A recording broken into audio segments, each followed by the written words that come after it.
March 14, 1937, 2:17 a.m. Bumpy Johnson stood alone in the back room of Small's Paradise, staring at a photograph. The room was silent except for the distant murmur of jazz from the club below. In the photo, two men smiled at the camera, Bumpy in his right hand, a man named Junie Byrd.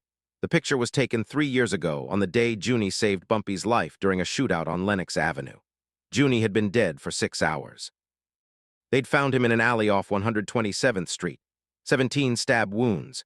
His throat cut from ear to ear, and carved into his chest with a knife, 3 letters, DTS Dutch Schultz. The message was clear. The Dutchman was sending a warning: stay out of the numbers, stay in your place, or more bodies would follow. Most men would have grabbed a gun and gone hunting that same night. Blood for blood, eye for eye, that's how the streets worked. But Bumpy Johnson didn't move. He just stood there holding that photograph, his face completely still. And then he said 7 words that everyone in that room would remember for the rest of their lives. Bring me Dutch Schultz's accountant, alive. What nobody knew, what even Bumpy's own men didn't understand until weeks later, is that Bumpy had already planned his revenge before Junie's body was cold. And what he didn't just avenge his friend. It brought Dutch Schultz's entire empire crashing down without Bumpy firing a single shot. To understand what happened in the weeks after Junie Byrd's murder, you need to understand who Junie was to Bumpy, and why Dutch Schultz made the worst mistake of his life when he gave the order to kill him. By 1937, Bumpy Johnson had established himself as the undisputed king of Harlem's underworld. He controlled the numbers, the protection rackets, and the flow of money through every speakeasy and after-hours joint north of 110th Street. But Bumpy wasn't just a boss. He was a general, and every general needs lieutenants he can trust with his life. Junie Byrd had been with Bumpy since 1929, 8 years of loyalty tested by bullets, betrayal, and blood. Junie wasn't the smartest man in Bumpy's crew, and he wasn't the most ruthless. But he had something more valuable than either, a heart that couldn't be bought. In '34, Lucky Luciano had offered Junie $10,000 to betray Bumpy. Junie had walked into Bumpy's office the same day and handed him the cash. "This is what they think your life is worth," Junie had said. "I figured you should know." In '35, during the war with Dutch Schultz's people, Junie had taken 3 bullets protecting Bumpy during an ambush. He spent 2 months in the hospital. The day he got out, he was back at Bumpy's side, scarred but smiling. "You're the only man in Harlem I'd die for," Junie once told Bumpy, "because you're the only man in Harlem worth dying for." That kind of loyalty couldn't be replaced, and Dutch Schultz knew it.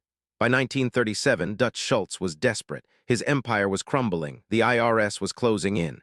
His partners in the Italian mob were distancing themselves. And the one thing that could save him, control of Harlem's numbers racket, was blocked by one man, Bumpy Johnson. Dutch had tried everything. He'd sent shooters. Bumpy sent them back in body bags. He'd tried bribing Bumpy's men. They took his money and reported every word to their boss. He'd tried negotiating. Bumpy told him Harlem wasn't for sale. So Dutch decided on a different approach. If he couldn't kill Bumpy, he'd destroy him piece by piece, starting with the man Bumpy trusted most. The order went out on March 13th. Find Junie Byrd, make it painful, make it public. Leave a message that even Bumpy Johnson can't ignore.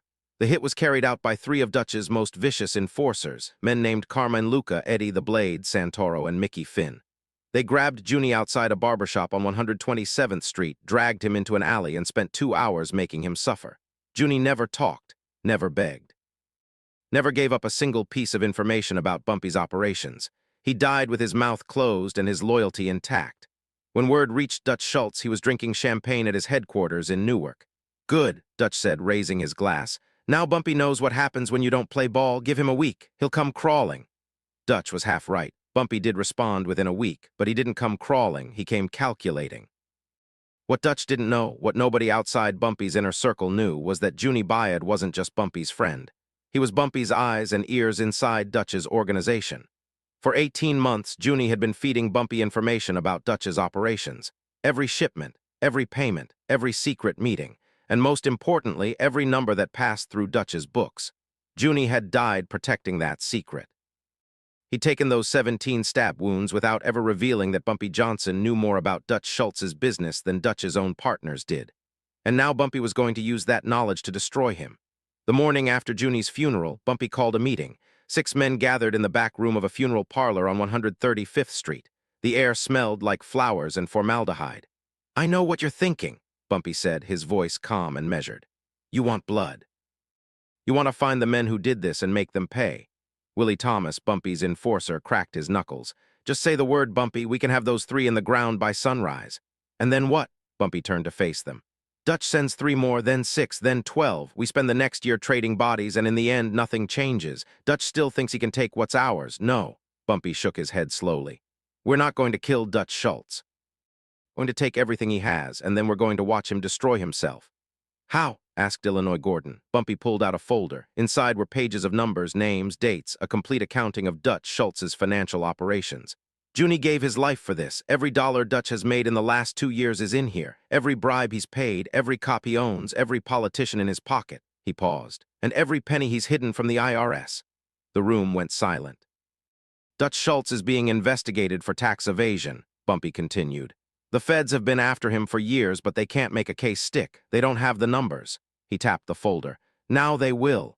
Illinois Gordon stared at the folder. You're going to give Dutch to the feds? I'm going to give the feds everything they need to put Dutch Schultz in prison for the rest of his life. And when he tries to figure out how they got it, he's going to tear his own organization apart looking for the leak. Bumpy's eyes were cold. That's how you destroy a man. You don't kill him. You make him kill himself. Over the next 3 weeks, Bumpy executed his plan with surgical precision. First, he arranged for Dutch's financial records to reach a federal prosecutor named Thomas Dewey, a man who'd built his career on taking down organized crime. The information came through 3 intermediaries, making it impossible to trace back to Harlem. Second, Bumpy started a whisper campaign. Through carefully placed rumors, he let it be known that someone inside Dutch's organization was talking to the feds. He didn't name anyone specifically. He didn't have to. Paranoia would do the rest. Third, Bumpy waited. April 2nd, 1937, 3 weeks after Junie's murder, Dutch Schultz sat in his Newark headquarters, surrounded by his top men. The mood was tense. Word had just come that the IRS had obtained new evidence in their tax case, evidence that only someone inside the organization could have provided. Somebody talked, Dutch said, his voice shaking with rage. Somebody in this room is a rat. Carmine Luca, one of the men who'd killed Junie Byrd, spoke up. Boss, maybe it was who? Dutch's eyes were wild. Was it you, Carmine? You've been spending a lot lately. New car, new apartment. Where's that money coming from? Boss, I would never. Shut up. Dutch slammed his fist on the table. I want everyone's finances checked, bank accounts, safety deposits, everything. If I find out who's been talking, I'll cut their tongue out myself. Over the next 2 weeks, Dutch Schultz tore his own organization apart. He accused his accountant, Otto Berman, of skimming. He had Mickey Finn beaten half to death over a discrepancy in the books. He fired 3 of his most trusted lieutenants. And all the while, the federal case against him grew stronger. April 19, 1937, 11:45 p.m., the Palace Chop House, Newark. Dutch Schultz was having dinner with 3 of his remaining men when 2 hitmen walked through the door. The bullets came fast, 23 rounds in under 10 seconds. Dutch took 4 to the chest and 1 to the abdomen. He would die in the hospital 30 hours later, delirious and rambling about his mother. The official story was that the Italian mob had ordered the hit. Dutch had become too unpredictable, too paranoid, too much of a liability. He'd even proposed assassinating Thomas Dewey, an idea so reckless that his own partners decided he had to go. But Bumpy Johnson knew the truth. The Italians had pulled the trigger, but Bumpy had loaded the gun. Every piece of paranoia that drove Dutch mad, every accusation that fractured his organization, every piece of evidence that made him a liability to his partners, it all traced back to that folder, Junie's folder. The night Dutch Schultz died, Bumpy Johnson held a private gathering at Small's Paradise. Just 6 men, his inner circle, the men who'd helped him execute the plan. Bumpy raised a glass of cognac. To Junie Byrd, the most loyal man I ever knew. He gave his life to protect a secret that just brought down an empire. They drank in silence. Dutch Schultz thought he could break me by killing my friend, Bumpy said quietly. He thought grief would make me weak, make me careless, make me come at him with guns blazing so he could gun me down in return. He set his glass down. But I don't fight with bullets, I fight with patience, with information, with time. He looked at each man in the room. Junie understood that, that's why he never talked. He knew that his silence was worth more than any revenge we could have taken that first night. Illinois Gordon spoke up. What about the 3 who did it? Carmine, Eddie, Mickey? Carmine was beaten to death by Dutch's men 2 weeks ago. Dutch thought he was the rat. Mickey's in the hospital with a fractured skull, same reason. Eddie disappeared 3 days ago. Nobody knows where he is. Bumpy paused. I do. You found him. Bumpy nodded slowly.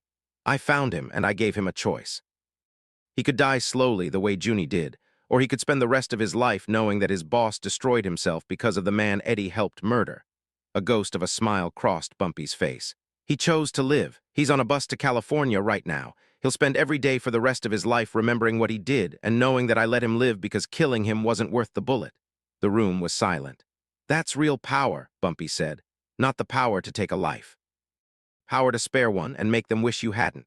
Word of Dutch Schultz's downfall spread through the underworld like wildfire. By the end of the month, every gangster from Boston to Baltimore knew the real story. Bumpy Johnson hadn't just survived Dutch's attack. He'd orchestrated Dutch's destruction without ever putting himself in danger. The Italian bosses took notice. Lucky Luciano sent a message through intermediaries. Tell Mr. Johnson that Harlem is his. We won't be troubling him. Dutch Schultz's territory was carved up among the 5 families, but Harlem remained untouched, protected, sacred ground. As for the 3 men who'd murdered Junie Byrd, their fates became a cautionary tale told in whispers for decades. One beaten to death by his own boss, one crippled for life, one living in exile, haunted by the knowledge that Bumpy Johnson had chosen to let him suffer rather than die. Bumpy Johnson lived another 31 years after that night. He faced wars, betrayals, federal prosecutions, and enemies who thought they could take what he'd built. He survived them all, but those who knew him said he was never quite the same after losing Junie. There was a coldness in his eyes that hadn't been there before, a calculation that bordered on ruthless. When people asked him about it years later, about how he'd brought down Dutch Schultz without firing a shot, Bumpy would just shake his head. Revenge isn't about making someone dead. It's about making sure they know in their final moments that they lost, that everything they built was taken from them, that the man they tried to break is still standing while they're turning to dust. He'd pause, and that old coldness would flicker in his eyes. Dutch Schultz died thinking someone in his own organization betrayed him. He died paranoid, confused, and alone. He never knew it was me, and that's exactly how I wanted it. The most dangerous weapon isn't a gun, it's patience.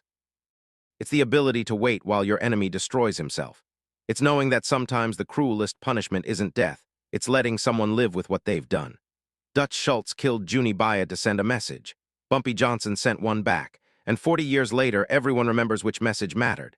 If this story hit different, smash that subscribe button. We're telling the stories they don't put in history books, stories about loyalty, revenge, and the kind of power that doesn't need a gun. Drop a like if you understand why Bumpy let Eddie live. Let me know in the comments, was Bumpy right to wait? Or would you have gone after Dutch that first night?